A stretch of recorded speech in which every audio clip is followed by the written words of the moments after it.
I found them in my storage room, naked, screaming, banging on the door like animals trapped in a cage. My husband of 12 years and my best friend since college. The two people I trusted most in this world.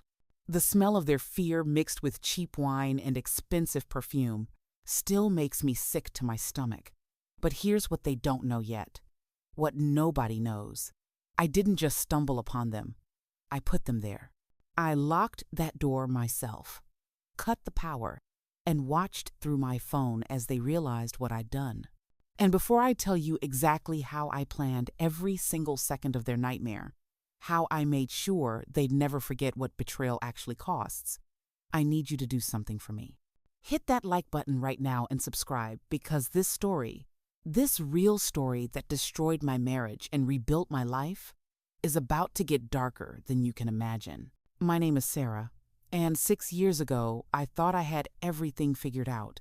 I was 31 years old, living in a 4-bedroom house in the suburbs of Charlotte, North Carolina, with my husband, James.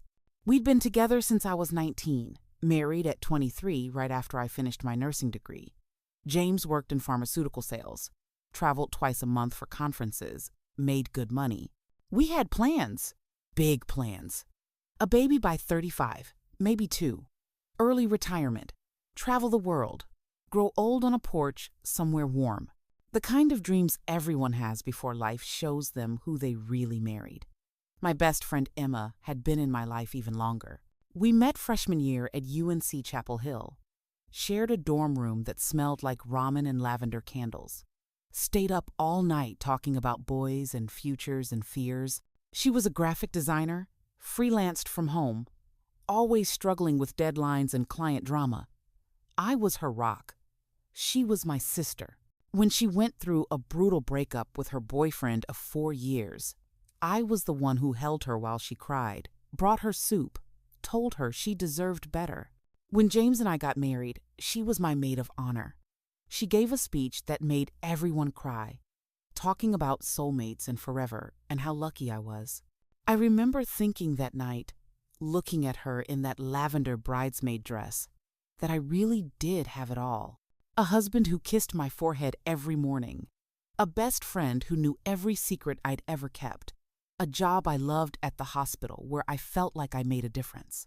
I worked 12-hour shifts in the ICU, came home exhausted but fulfilled, and James would have dinner waiting. He wasn't perfect, nobody is, but he tried. Or at least I thought he did. Before we dive deeper, let us know in the comments where you're listening from. We'd love to hear from you. And if you're new here, click on the subscribe button so you never miss any of our upcoming stories. Emma came over every Thursday night for what we called Wine and Wine. Just the two of us. Sometimes James would join for an hour before disappearing into his office for work calls. We'd sit on my back patio, drink too much Chardonnay, complain about everything from politics to bad dates to her impossible clients. She was single, had been for almost 2 years after that breakup, and I'd set her up on a few blind dates that went nowhere. She'd joke that she was cursed, that all the good men were taken, that she'd probably die alone with 17 cats. I'd laugh and tell her she was being dramatic, that the right person was out there, that timing was everything. I never imagined timing would bring her to my husband. Looking back now, I can see the signs I missed. The way she'd touch his arm when she laughed at his jokes. How she always seemed to know when he'd be home from his trips before I did. The fact that she started dressing differently, better, wearing perfume to our Thursday nights when it used to just be yoga pants and messy buns. But I trusted them both completely. Trust is a funny thing. It's invisible until it shatters. And then you can see every crack you ignored. The first real crack appeared on a Tuesday morning in March, about 18 months ago. James had been on a business trip to Atlanta for 3 days, some big pharmaceutical conference, and he came home exhausted, dropped his suitcase in the hallway, kissed me quickly, and headed straight to the shower. I wasn't snooping. I want to be clear about that. I was being a good wife, unpacking his suitcase to throw his clothes in the wash like I always did. That's when I found the receipt. Dinner at some upscale steakhouse in Atlanta, 2 entrees, 2 glasses of wine, chocolate lava cake for dessert. The total was almost $200.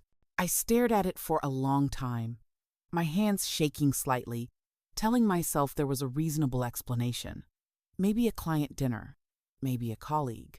But James had told me he ate alone most nights on this trip, said the conference dinners were boring, so he usually grabbed room service.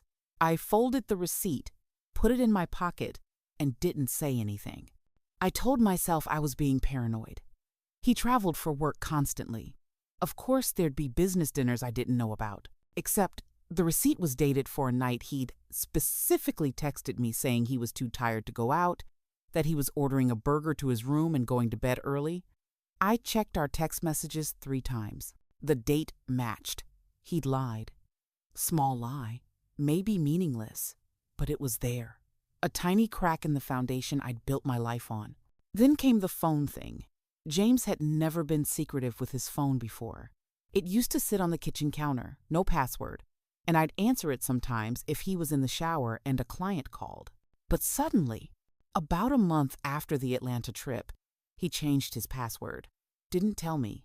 I noticed one morning when I tried to check the weather on his phone because mine was dead and his was closer. The screen asked for a 6-digit code instead of the 4-digit one I knew. When I asked him about it later, casually, like it didn't matter, he said his company had new security requirements for work phones. Made sense. Except his phone wasn't a work phone. It was his personal iPhone. I let it go. I had to. Because if I pushed, if I questioned, I'd be that wife. The crazy, paranoid, insecure wife who couldn't trust her husband. And I wasn't that person. I was rational, level-headed. A critical care nurse who dealt with life and death decisions without flinching. I could handle a password change.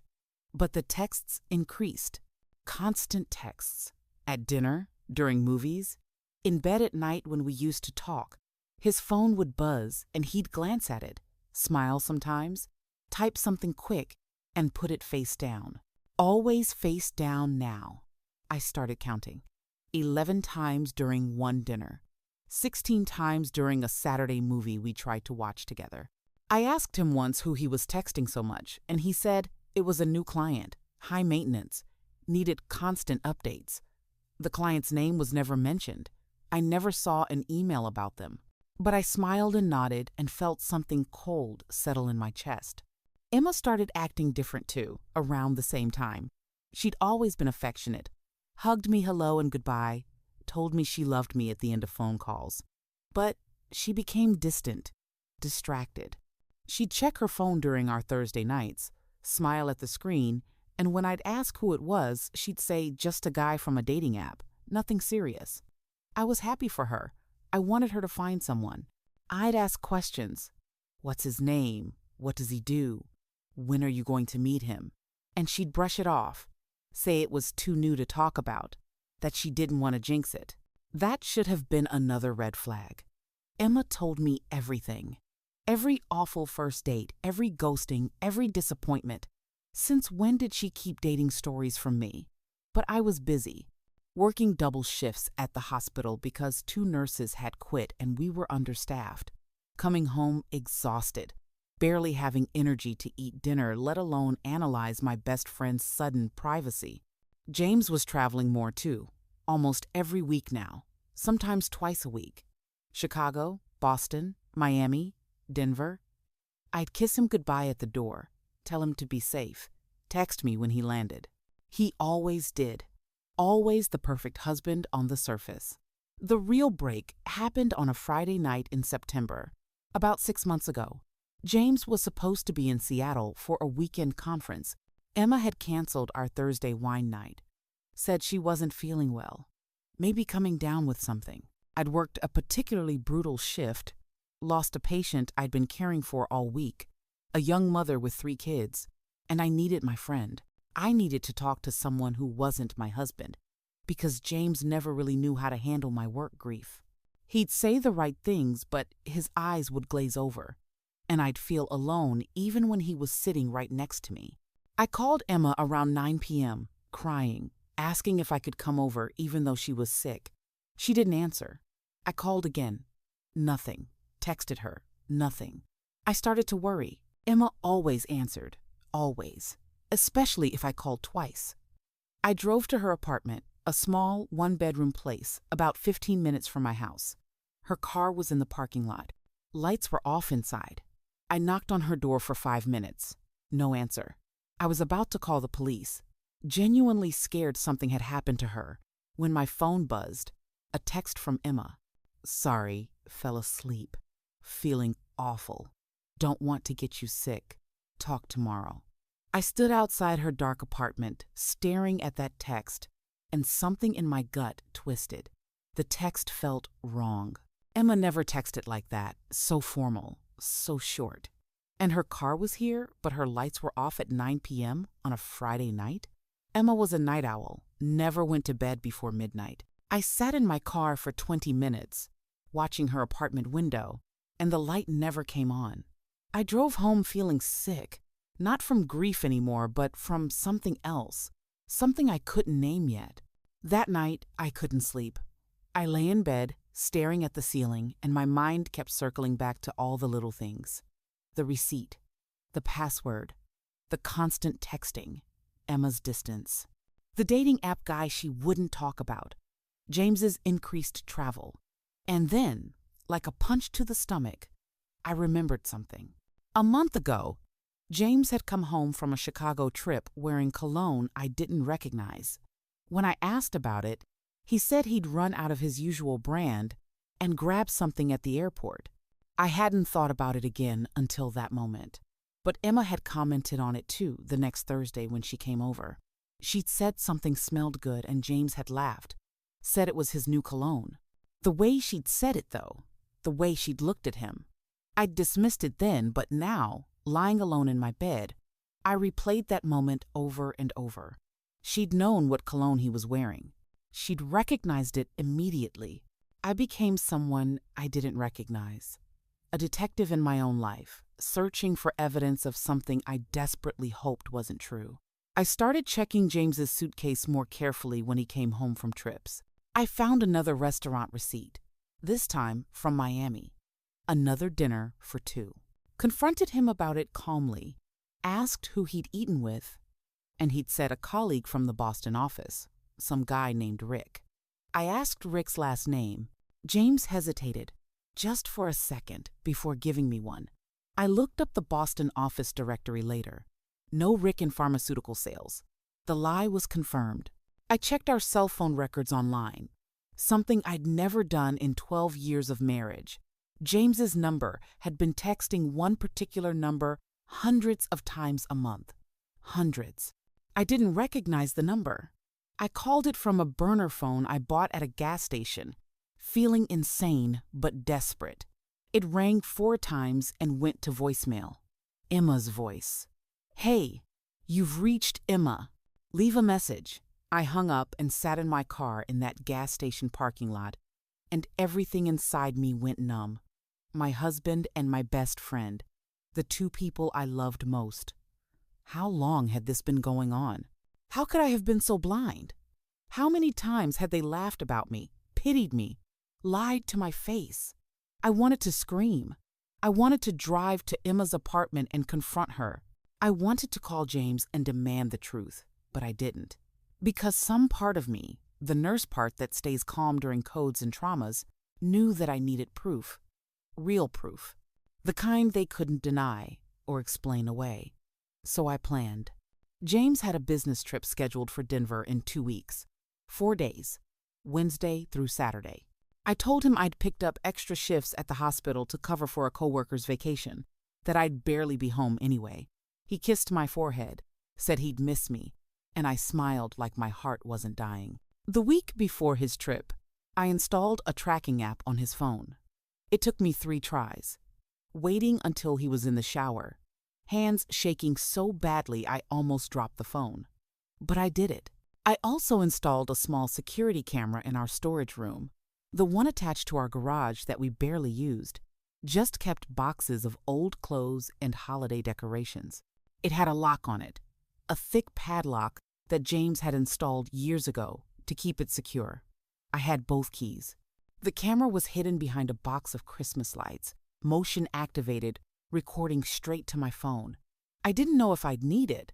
I just knew I needed to be prepared for anything. Emma texted me the Tuesday before James's trip, asking if I wanted to get together for coffee. I said I was too busy with work, that I'd see her next week. She sent back a sad face emoji and said she missed me. I stared at that text for a long time before deleting the thread. Wednesday morning came. James packed his suitcase, kissed me goodbye, told me he loved me. I said it back and tasted ash in my mouth. I watched him drive away, called in sick to work for the next 4 days, and waited. The tracking app showed his phone heading toward the airport. Then it stopped moving. Not at the airport, at Emma's apartment complex. I sat in my car 3 blocks away, watching the little blue dot on my phone screen that represented my husband's location, and I felt something inside me turn to ice. He stayed there for 2 hours. Then the dot started moving again, but not toward the airport, toward my house, toward our house. I drove home fast, parked down the street, and watched. James's car pulled into our driveway 15 minutes later. Emma's car followed right behind. I couldn't breathe. I watched them get out, laughing about something, James carrying his suitcase inside like he'd just come home from the airport, Emma following him like she belonged there. They were in my house, together, while I was supposed to be at work, while James was supposed to be in Denver. I wanted to run inside, confront them, hurt them the way they were hurting me. But I waited. I watched my phone as the motion sensor in the storage room triggered. The camera activated, and there they were, on my screen, in real time. James was unlocking the storage room, pulling Emma inside, kissing her against the wall next to boxes labeled Christmas ornaments and winter clothes. I watched them undress each other. I watched my husband touch my best friend the way he used to touch me. I watched her moan his name. And I watched them not notice when I crept through the garage door, quiet as a ghost, and locked the storage room from the outside with the padlock. I heard the click, heard them freeze, heard Emma say, "What was that?" I walked calmly to the garage breaker box and flipped the switch that controlled the storage room light. Darkness. Then the screaming started. The sound of them realizing they were trapped is something I'll never forget. James started banging on the door first, shouting my name, asking if I was there, his voice cracking with panic. Emma was crying. I could hear her through the thick door, saying, "Oh my God, oh my God, oh my God," like a prayer. I stood there in the dark garage, my hand still on the breaker box, and I felt nothing. No satisfaction, no rage, just a hollow emptiness where my life used to be. I pulled out my phone and texted James. "I know everything." His banging stopped. I heard him say something to Emma, too muffled to make out. Then my phone rang. James calling. I didn't answer. It rang 11 times before he gave up. Emma tried calling next. I blocked her number. Then I called Marcus, Emma's older brother. Marcus and I had always gotten along. He was a lawyer, serious and protective of his sister, but fair-minded. He answered on the second ring, surprised to hear from me.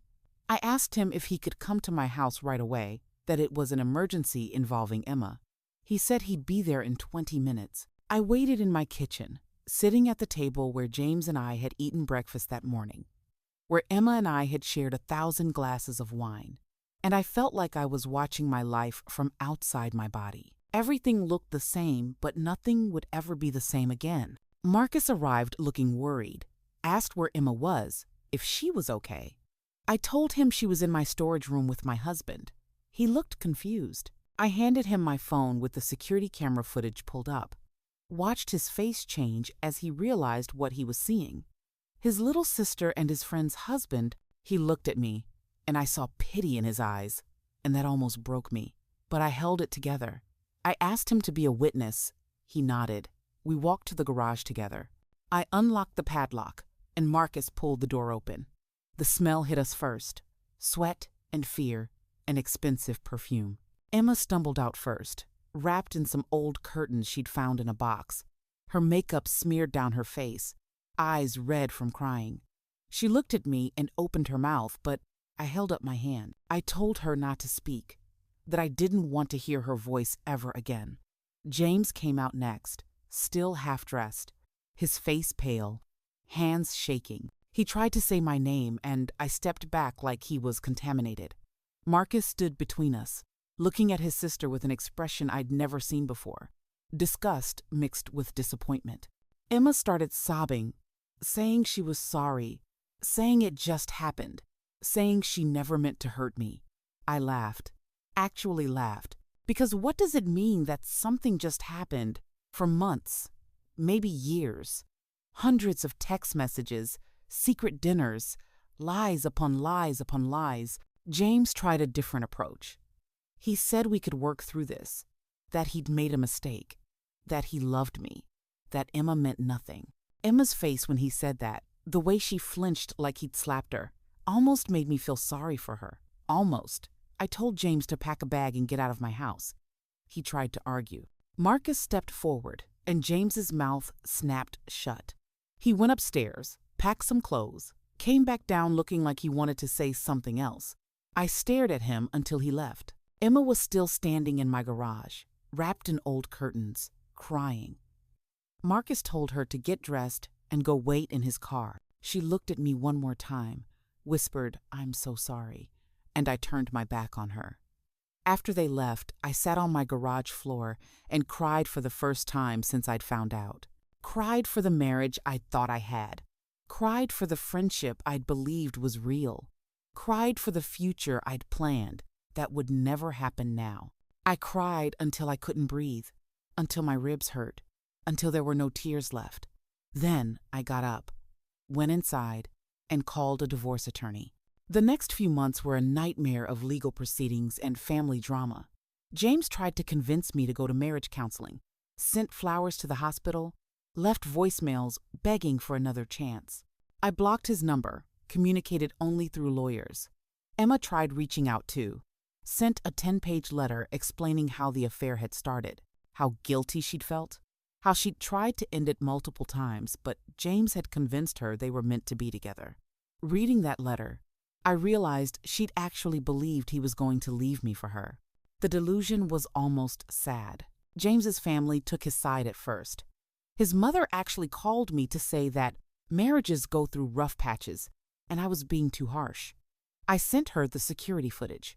She never called again. My own family was supportive, but kept asking if I was sure I didn't want to try to save my marriage. 12 years was a long time to throw away. I had to explain over and over that I didn't throw it away. James did. Emma did. Every time James texted her instead of talking to me. Every time they lied to my face. Every Thursday night she sat on my patio drinking my wine while sleeping with my husband. The divorce took 7 months. James fought for half of everything. Claimed he deserved it because he'd been the primary earner. My lawyer was brutal. Brought up the affair, the deception, the fact that he'd violated our marital home by bringing his mistress there. We settled out of court. I kept the house, my retirement accounts, and my dignity. He got his car, his clothes, and a girlfriend who would never trust him again. Because yes, James and Emma stayed together after everything exploded. I heard through mutual friends that they moved in together about 3 months after our separation, that Emma had convinced herself this was true love, that what they had was worth destroying 2 relationships over. I wondered sometimes if she ever thought about all the years of our friendship, all the secrets I'd kept for her, all the times I'd been there when she had nobody else. I wondered if James ever thought about our wedding day, the promises he'd made, the life we'd planned. But mostly, I tried not to think about either of them at all. The first year after the divorce was the hardest. I threw myself into work, picked up extra shifts until I was barely sleeping, because being busy meant not thinking, and not thinking meant not hurting. But that's not healing. That's just postponing the breakdown. It came on a random Tuesday, about 10 months after I'd locked them in that storage room. I was at the grocery store, pushing my cart down the wine aisle, and I saw Emma's favorite Chardonnay, the brand we used to drink every Thursday. I started crying right there in the store, ugly crying, couldn't stop. A kind woman asked if I was okay, and I lied and said I'd just gotten some bad news. But the truth was, I was grieving two deaths: the death of my marriage and the death of my best friendship. And nobody prepares you for that kind of double loss. How lonely it feels. How much it changes you. I finally started therapy, something I should have done months earlier. My therapist was a woman named Dr. Chen, who didn't let me hide behind my nurse training and my logical explanations for everything. She made me sit with the uncomfortable feelings, the anger I'd been suppressing, the humiliation I'd been ignoring, the deep betrayal that had shattered my ability to trust anyone. We talked about how I'd seen all the signs, but convinced myself I was being paranoid because I'd been raised to be the cool wife, the understanding friend, the woman who doesn't make waves. We talked about how I'd prioritized everyone's comfort over my own intuition. How many times had I felt something was wrong but talked myself out of it because I didn't want to seem crazy or jealous or controlling? Dr. Chen asked me once how I felt about the way I'd trapped them, if I regretted it, if I felt guilty. I thought about it for a long time before answering. I told her I didn't regret it. That moment when I locked that door was the first moment in months that I'd felt powerful instead of powerless.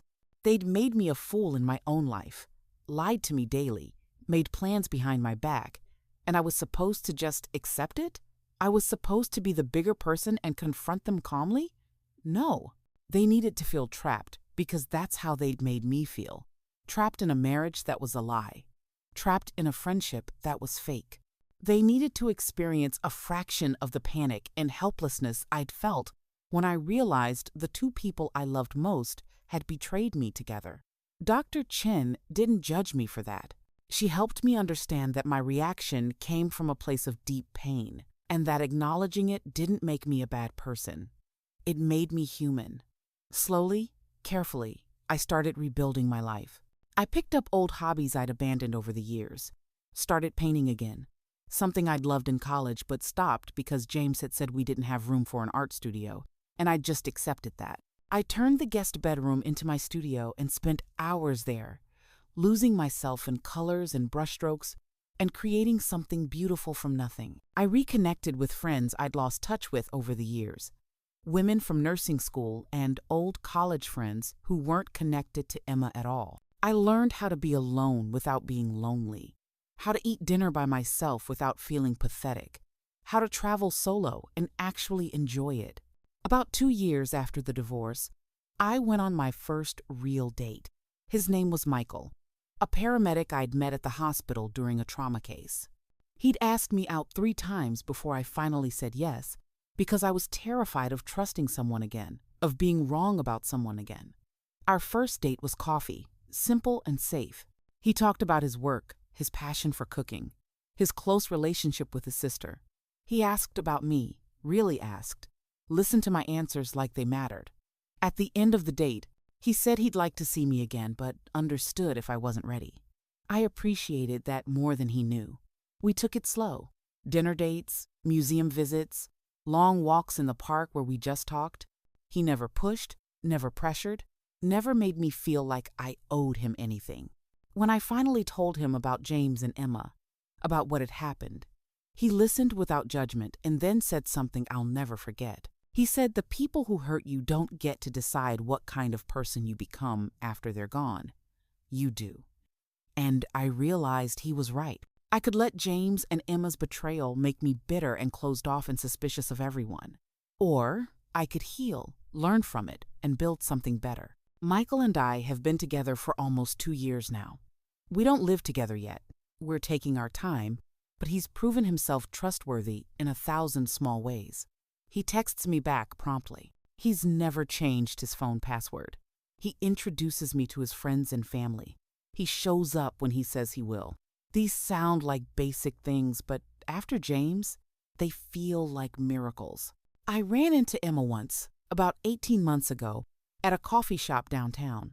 She was alone, looked tired, older somehow. We made eye contact and she froze. I could have walked away. Should have, probably, but something made me walk over to her table. I didn't sit down. I just stood there, and she looked up at me with tears in her eyes and said she was sorry, that she thought about me all the time, that she knew she could never make it right. I asked her if she and James were still together. She nodded, asked if they were happy. She hesitated before saying, sometimes. I almost felt sorry for her in that moment. Almost. Because she destroyed a 12-year marriage and a 15-year friendship for sometimes happy. I told her I hoped it was worth it and walked away. I haven't seen her since. James I avoid completely. I know through mutual friends that he and Emma got engaged last year but haven't set a date yet. I know he's still in pharmaceutical sales, still traveling, still the same person he always was. I wonder sometimes if he cheats on Emma the way he cheated on me. I wonder if she lies awake at night when he travels, checking his phone records, looking for signs. I wonder if she's learned yet that when someone shows you who they are, you should believe them the first time. But mostly, I don't wonder about them at all anymore. They're part of my past, a painful chapter that taught me more about myself than I ever wanted to know. The question I get asked most when people hear my story is, how do you trust again? How do you let someone new into your life after that kind of betrayal? And the honest answer is you don't. Not fully. Not at first. Trust is rebuilt slowly, in small increments, through consistent actions over time. Michael has earned my trust piece by piece, day by day, by showing up authentically and honestly even when it would be easier to hide. But I've also learned to trust myself again, to trust my intuition, to trust that I can survive if the worst happens. Because I did survive. I survived my husband and my best friend conspiring against me. I survived the humiliation and the grief and the loneliness. I survived becoming someone I didn't recognize, someone who could lock two people in a storage room and feel nothing. And I found my way back to myself. That's the real story here. Not just the betrayal or the revenge or the dramatic confrontation. It's what came after. The slow, hard work of healing, the decision to not let their actions define the rest of my life, the choice to remain open to love even after love had devastated me. So to everyone listening to this story, especially those of you who've experienced betrayal in your own lives, I want you to know something. What happened to you is not your fault. The people who lied to you, cheated on you, used you, that's on them. Their choices, their failures, their character flaws, not yours. But what you do next, how you heal, who you become, that's on you. You can let it destroy you, or you can let it transform you. You can stay bitter, or you can find peace. You can close yourself off, or you can learn to love again, wiser this time, stronger this time, with better boundaries and clearer standards. I chose transformation. I chose peace. I chose to love again. And I'm here to tell you that life on the other side of betrayal can be beautiful if you let it be. It's different, yes, you're different. But different doesn't mean worse. Sometimes different means better, deeper, more authentic. I sleep well now. I laugh genuinely. I trust carefully, but I do trust. I love deeply, but I love wisely. I'm happy, truly happy, in a way I don't think I ever was with James, because that happiness was built on lies, and this happiness is built on truth. So before you go, I want to ask you something. How would you have reacted in my situation? Would you have confronted them immediately? Or would you have gathered evidence like I did? Do you think what I did, trapping them in that storage room, was justified? Or did I go too far? And if you've experienced betrayal yourself, what helped you heal? What did you learn about yourself in the aftermath? Leave your thoughts in the comments. I read every single one, and sometimes your stories help me process my own. And if this story resonated with you, if you felt something while listening, hit that like button and share it with someone who might need to hear it. Because betrayal is isolating, and knowing you're not alone in your pain can make all the difference. Thank you for listening to my story. Thank you for letting me share the worst and best moments of my journey. And remember, whoever hurt you doesn't get to write the rest of your story. Only you do. Choose